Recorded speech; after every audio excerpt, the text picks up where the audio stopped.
Next command हम discuss करने जा रहे हैं डाटा वैलिडेशन।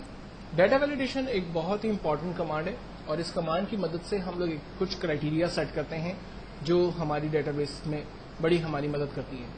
मिसाल के तौर पर मैं ये चाहता हूं कि मेरी डेटाबेस के अंदर एम्प्लॉय की जो बेसिक सैलरी हो वो मिनिमम 10,000 से अबव हो, तो हम लोग इन तमाम बेसिक सैलरी को रेंज में लेते हैं और डाटा वैलिडेशन में जाते हैं।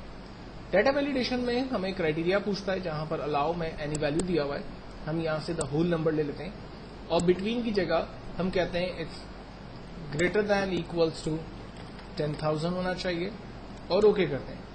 अब अगर मैं 10,000 से छोटी कोई वैल्यू एंटर करने की कोशिश करूंगा तो कंप्यूटर मुझे एक एरर देगा और कहेगा अ यूजर है restricted value that you can enter into this cell, यानी आपको रिस्ट्रिक्ट किया गया है, आपको परमिशन नहीं है कि आप इतनी छोटी वैल्यू को एंटर कर सकें। रिट्राई करते हैं, कर्सर वहीं पर ही आ गया। अगर मैं 10,000 या उससे बड़ी वैल्यू को एंटर करने की कोशिश करूंगा तो कंप्यूटर उसे एक्सेप्ट करेगा, अदरवाइज कंप्यूटर उसे एक्सेप्ट नहीं करेगा। इसी तरह से मेरी कंपनी के अंदर मिनिमम एम्प्लॉय की एज जो है वो 18 ईयर्स होगी, 18 ईयर्स से बड़ा छोटा एम्प्लॉय और 50 ईयर्स से बड़ा एम्प्लॉय मेरी कंपनी को ज्वाइन नहीं कर सकता। तो मैं इसके लिए डाटा वैलिडेशन में ही जाता हूं और द होल नंबर में जाकर बिटवीन मिनिमम एज 18 और मैक्सिमम 50 हम डिफाइन करते हैं। अब देखें 18 से छोटी वैल्यू मैं दे नहीं सकता, 18 और अगर मैं 49 तक एक्सेप्ट कर रहा है, 50 दे रहा हूं तो एक्सेप्ट कर रहा है, 51 दूंगा तो कंप्यूटर उसे एक्सेप्ट नहीं करेगा क्योंकि मैंने मैक्सिमम एज क्राइटेरिया जो है वो 50 के ऊपर सेट किया हुआ है। तो हम बेसिकली अपनी मर्जी के क्राइटेरिया सेट करते हैं कि क्या रिकॉर्ड जो है वो इंटर हो सकते हैं और कौन से रिकॉर्ड्स इंटर नहीं हो सकते।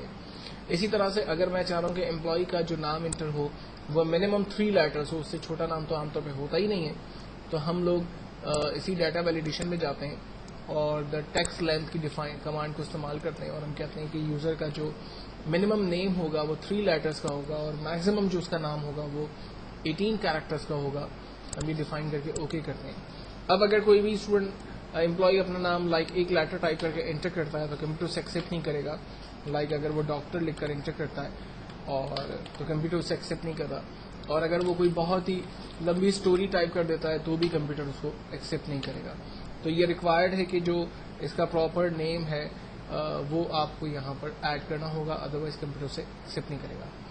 अब नेक्स्ट पॉइंट ये है कि जब मैं यहाँ कोई भी रॉन्ग इन्फॉर्मेशन देकर एंटर करता हूँ तो कंप्यूटर जो एरर मुझे दे रहा है वो एक अंडरस्टैंडेबल मैसेज नहीं है।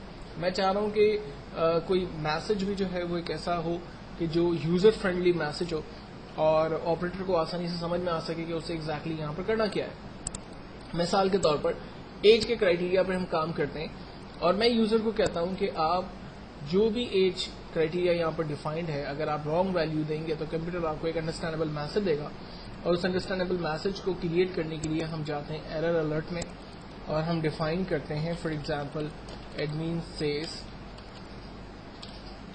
Please inter a value between 18 to 50 years. Okay करते हैं। अब देखें अगर मैं 17 ईयर्स देता हूं तो जो मैसेज मेरे सामने आया है वो है please enter a value between 18 to 50 years और रिट्राई, कैंसिल और हेल्प। रिट्राई दोबारा जाने देगा, कैंसिल उसको बाहर निकाल देगा यानी प्रीवियस वैल्यू पर वो दोबारा ले जाएगा।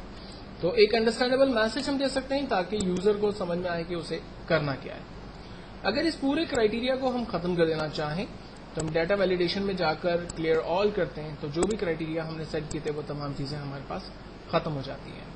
तो एक बेस्ट कमांड डाटा वैलिडेशन जिसमें हम अपनी मर्जी के एग्जैक्टली क्राइटेरिया डिफाइन कर सकते हैं।